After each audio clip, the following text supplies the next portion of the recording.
G'day guys, next Lego here. Well, got that Phoenix finished, and well, between the two of the two builds, they both look good. They're mechanical mechanisms for their wings, both run the same concept, and a lot of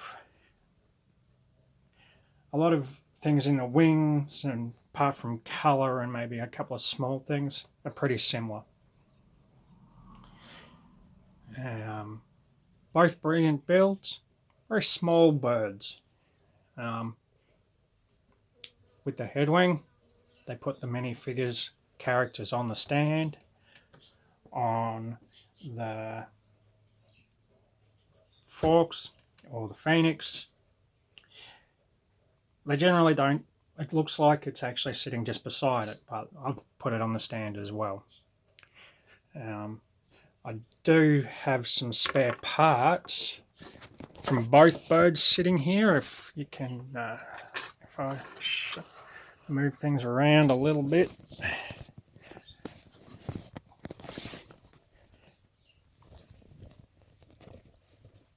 You can see those there.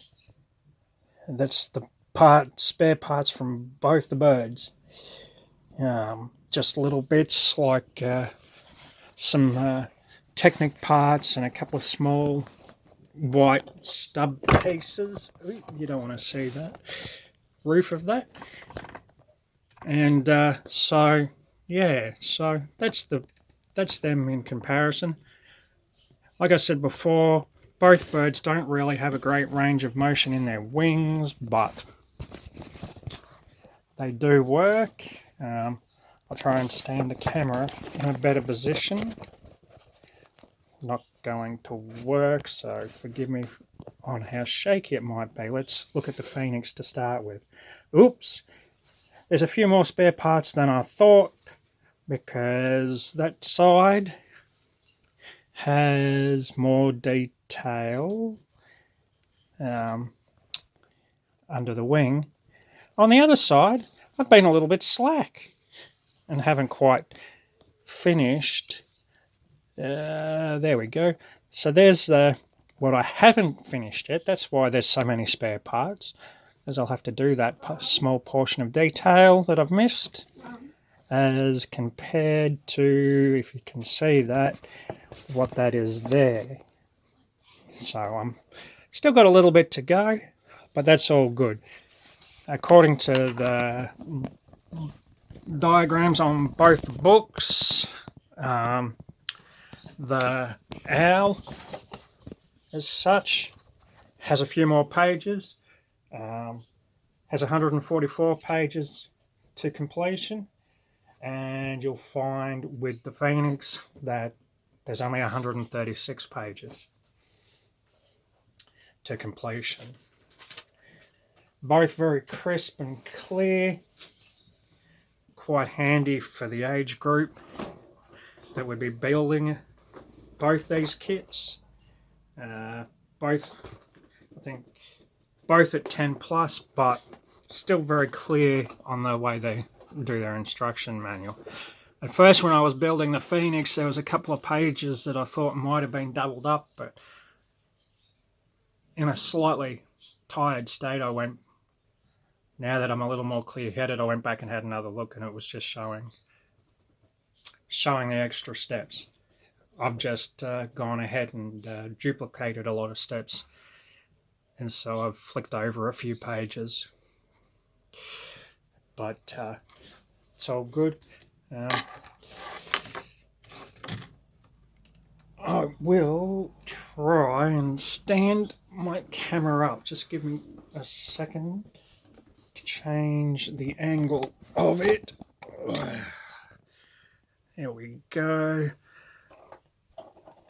Let's see if that'll work. That puts it back on more of an angle. That's actually not too bad. So I can pick these up and show you. So, as you can see, as I turn the handle, get my big hand out of the way. As I turn the handle, this one's range of motion is isn't too bad, except for the fact that when you take it round, it has more of a drop effect. So it's not smooth. And I think, not that that's a big deal. Also, too, there's a slight portion of the wing when it comes down and closes on one side that there's something lacking. I'm not entirely sure what that is, but that was one of the things that I tried playing with the other day when I was doing it. As you can see, there's a flick, it's more a drop, and as it goes around, it's like it's missing something, and so there's a slight click before something engages. Something engages. There's not much I can do about that. It's just the way that performs. But as you can see, that has little range of movement, but does actually engage and does actually work. So it's not too bad. Also, his head, you can sort of can move his head sort of side to side. Just variation to the way you might have him sit when you put him up on the shelf, as to whether he's looking to the left or the right. Even in the rear where the tails are, if you take a look at this one, if you take a look at the style of this in comparison to the way they were built, they're different. Oop. That fell off. It's probably why it's not meant to sit on that, and pop the Phoenix back on his little stand. So you take a look at that. It's just a clip information. One side can spread them out a little bit if you want, or you can have them closer together. Diagram brings them in a bit closer together, but as in if it was actually flying, for airflow, I would believe that there'd be more of that sitting out, fanned out, right, so that for the airflow as to when it was actually perched on its stand. As for the stand, it sits on that slight angle, so that's that one. This has a lot less spare parts, and when I finish fixing the Phoenix the way it's supposed to be, it'll probably have less parts as well. Although, mind you, looking at the pile and the colour ratio, the Phoenix will probably still come out with more spare parts. As always with small things like this, comes with minifigures, and the actual smaller Phoenix. Actually, I like these. They actually give it a certain extra something. But if you sat down and just built it straight, and you had 4 hours spare, you could probably do it in about 4.5 to 5 hours straight, if you weren't mucking around filming it and whatever else have you. You just did it straight, probably 4 hours. And if you're a really efficient builder, maybe less, but that's what I reckon. Even though he's not meant to sit on there, on the Phoenix, I generally sit him, when I put him up on the stand, I'll have him sit there anyway, just his little minifigure. The stand's about the same, well, height ratio anyway, and the angle that it's built on. The base is built similar, but slightly where the owl's more square, this one's more on a round base. However, when I built the round base on this, not that it matters, but when I built the round base on this, I actually put the base of this sideways. So, if you've built one of these already, you'll know how that's supposed to sit. And if you look at this, it's slightly different. It's because when I was building it, I actually built the way the frame sits more the other way instead of the right way. But it makes no difference, I don't think, when you look at that. There is a little bit more detail in the Phoenix, especially in his claws, I believe. There's a little bit more detail. A lot less pages, though, to build it. And it's got 183 components all up, where the owl has 216 at 143 pages by the time you actually check out its components and movement in the wings. Where the Phoenix is 183 components at 135 pages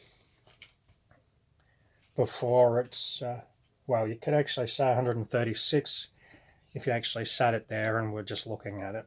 Same with the owl, 144 pages. So, you know, you can class that in as a page, or you could just class it to the point of where you're playing with it. It does have playability, as you can see, so does this one. The mechanism on this one is just the same, but it's a lot smoother. Still has a slight clunk, but it's not a grabby sort of motion. It's actually more a smoother up and down as you wheel it around. So I'm not entirely sure what the difference is between the two, because they're both built the same. Maybe a component part is the way I've put it in or something like that, maybe. I can't say for sure as to what that is.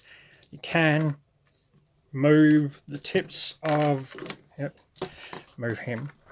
Can actually move these. They're just on clip points, so you can adjust the fin, the blades of their wings.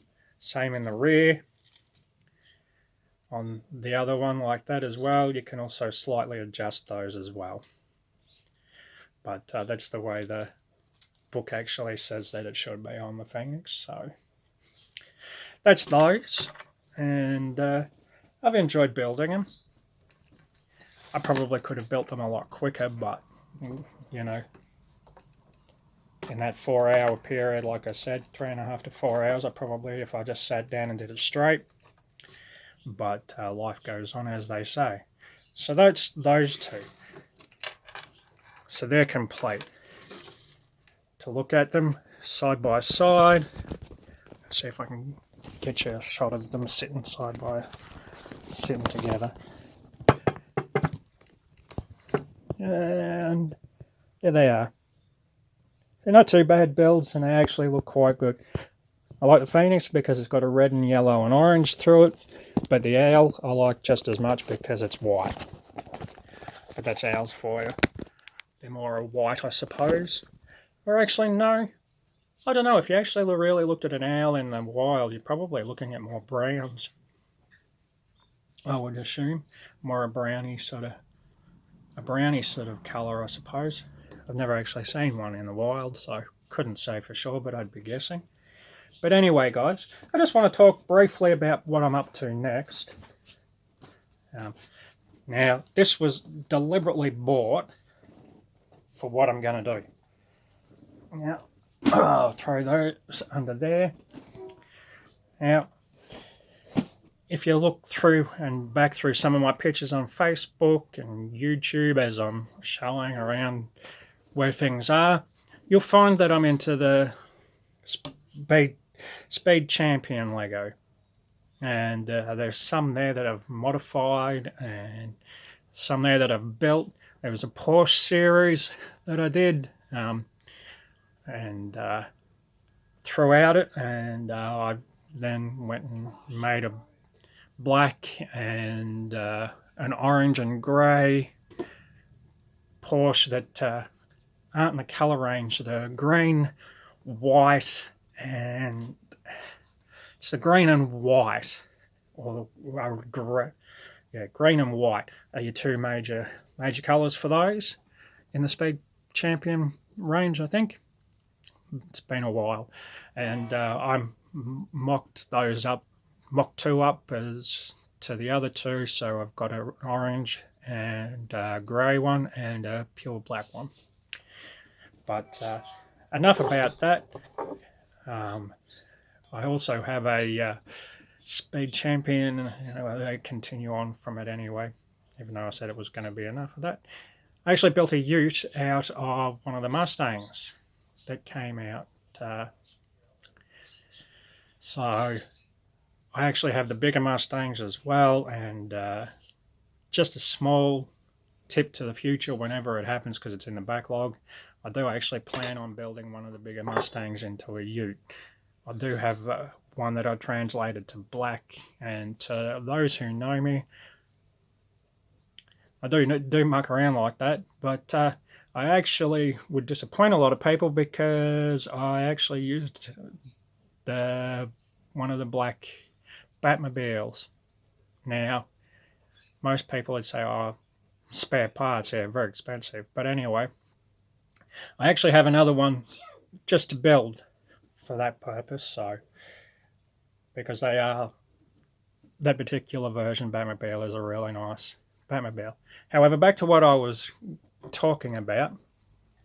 My next build, purely built for this purpose. Now, I guess by now, if you're into the Speed Champion kits, a lot of you guys would have had the Dodge kit with the drag car the and the muscle car.